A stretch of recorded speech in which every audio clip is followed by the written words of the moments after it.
मेरे प्रिय मुस्लिम भाइयों और बहनों, सबको सलाम।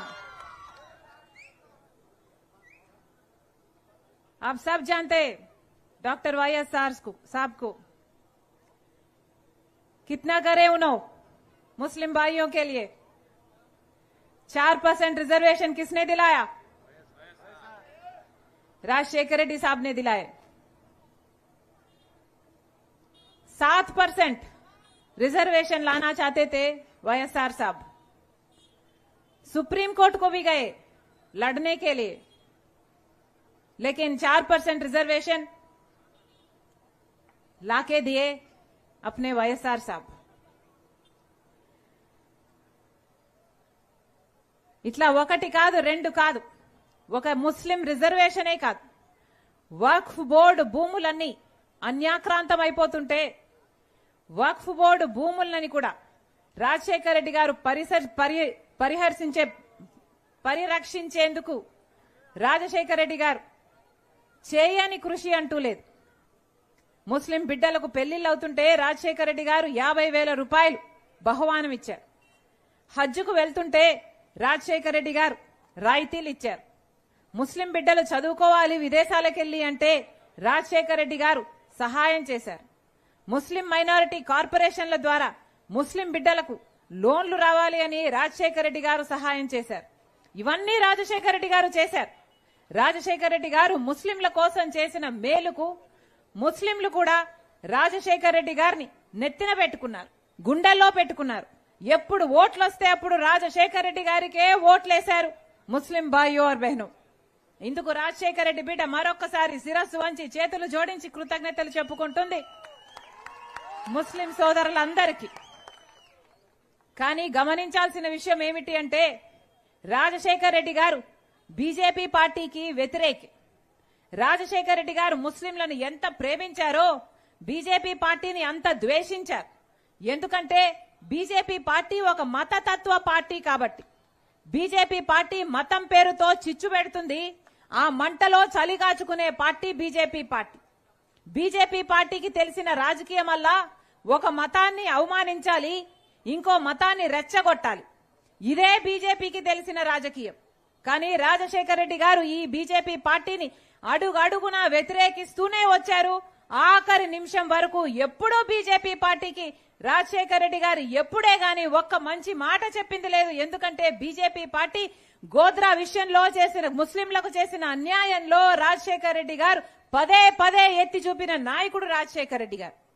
కానీ రాజశేఖర రెడ్డి గారి కొడుకు జగన్మోహన్ రెడ్డి గారు, మరి జగన్మోహన్ రెడ్డి గారు బీజేపీ పార్టీకి ఎందుకు బానిస అయ్యారో జగన్మోహన్ రెడ్డి గారు ముస్లిం సోదరులకు సమాధానం చెప్పాల్సిన అవసరం ఉందా లేదా? రాజశేఖర రెడ్డి గారి గోద్రా విషయంలో ముస్లింలను ఉతికి ఆరేస్తే మణిపూర్ విషయంలో మరి జగన్మోహన్ రెడ్డి గారు మైనారిటీల మీద జరిగిన అన్యాయానికి, దాడులకి, ఆ హత్యలకి కనీసం నోరైనా విప్పారా జగన్మోహన్ రెడ్డి గారు అని అడుగుతున్నాం.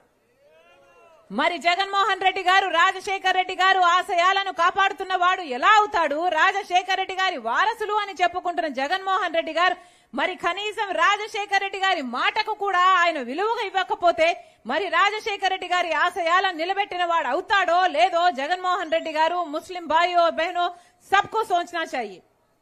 ఈ రోజు మేము చెప్తున్నాం, జగన్మోహన్ రెడ్డి గారు ముఖ్యమంత్రి కావటానికి ఇదే ముస్లిం ప్రాంతాలకు వచ్చారు.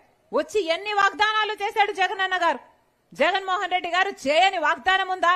ఇమామలకు 15,000 జీతం ఇస్తామని చెప్పారు. ముస్లింలు ఎవరన్నా చనిపోతే ప్రమాదవశాత్తు బీమా కోసమని 5 లక్షల రూపాయలు ఇస్తామని చెప్పారు. ముస్లిం బిడ్డల పెళ్లిళ్లైతే 1,00,000 రూపాయలు ఇస్తామని చెప్పారు. ముస్లిం బిడ్డలు ఫారెన్ వెళ్లి చదువుకోవాలంటే 5 లక్షలు ఇస్తామని చెప్పారు. ముస్లిం బ్యాంక్ అని చెప్పారు. ముస్లింల కోసము రిజర్వేషన్ బేసిస్ లో నామినేటెడ్ పోస్టులకు కూడా అవకాశం కల్పిస్తామన్నారు. ఒక్కటంటే ఒక్క మాటైనా నెరవేర్చారా ముఖ్యమంత్రి జగన్మోహన్ రెడ్డి గారు ముస్లింల కోసం ఇచ్చిన మాటలలో? ఒక్కటంటే ఒక్కటి కూడా నెరవేర్చలేదు. ఈరోజు కాంగ్రెస్ పార్టీ ముస్లింలను ఆదరించే పార్టీ. ఈరోజు కాంగ్రెస్ పార్టీ ముస్లింల పక్షాన, మైనారిటీల పక్షాన, క్రిస్టియన్ల పక్షాన అట్టడుగునున్న ప్రతి వర్గానికి అండగా నిలిచిన ఏకైక party Congress party. BJP party ఎంత అన్యాయం చేస్తున్నా కూడా బీజేపీ పార్టీ మైనారిటీల విషయంలో అయితేనేమి మన రాష్ట్రం విషయంలో అయినా కూడా మనకు ఎంత అన్యాయం చేసినా కూడా ఒక పక్క జగన్మోహన్ రెడ్డి గారు ఒక పక్క చంద్రబాబు గారు ఇద్దరు బీజేపీ పార్టీకి బానిసలయ్యారు. ఈ రోజు ఇద్దరికి పెద్ద తేడా లేదు. చంద్రబాబు గారికేమో బీజేపీ పార్టీతో ఒక బహిరంగ పొత్తు ఉంది. జగన్మోహన్ రెడ్డి గారికేమో అదే బీజేపీ పార్టీతో ఒక రహస్య పొత్తు ఉంది. అంతే, ఇద్దరికి పొత్తులున్నాయి. దొందే ఇద్దరు బీజేపీ పార్టీకి బానిసలైపోయారు. ఎందుకు అని అడుగుతున్నాం. బీజేపీ పార్టీ మన రాష్ట్రానికి ఏం చేసిందని బానిసలయ్యారు వీళ్ళిద్దరు అని అడుగుతున్నాం. బీజేపీ పార్టీ మనకేమన్నా స్పెషల్ స్టేటస్ ఇచ్చిందా?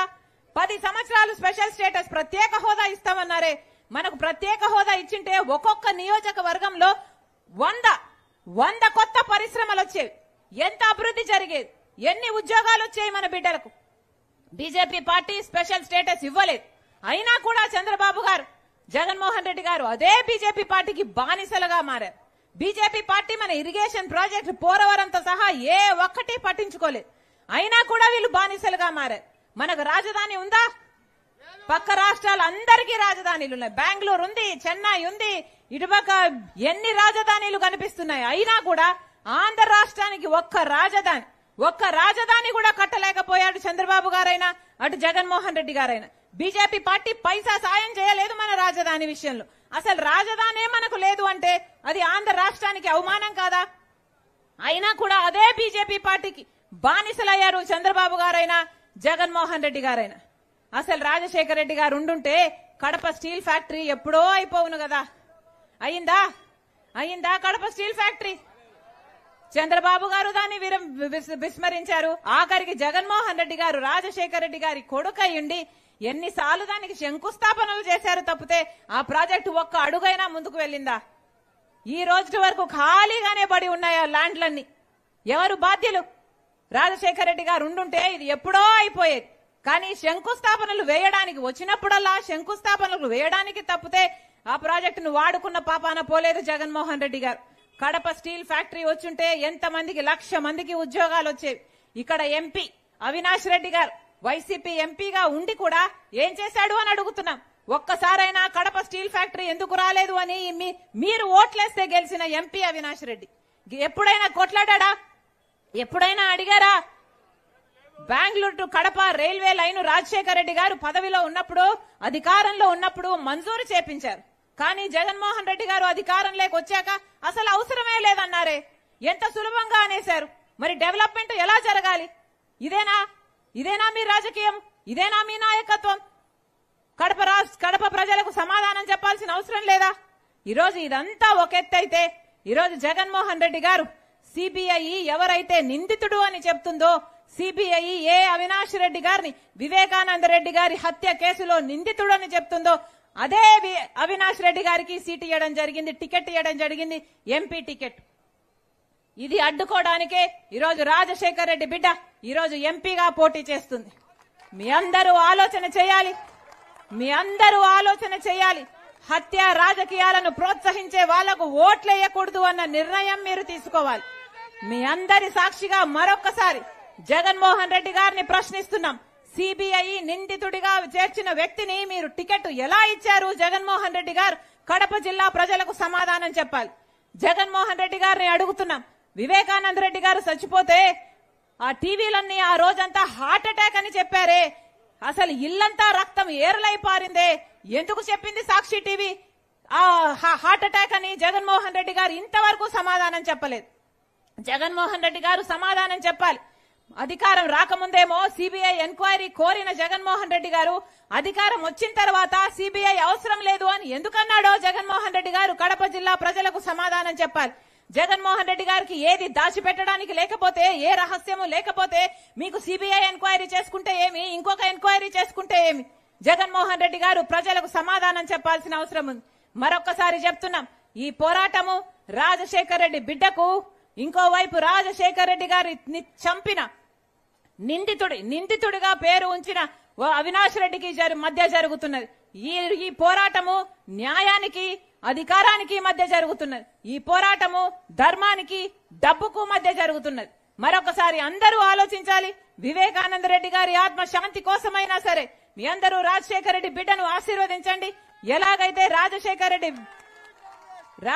రెడ్డి గారు వివేకానంద రెడ్డి గారు ఎంపీలుగా పనిచేశారు, మీ అందరికీ తెలుసు. వాళ్ళ నాయకత్వంలో ప్రజలు ఎంత బాగుపడ్డారో మీకు తెలుసు.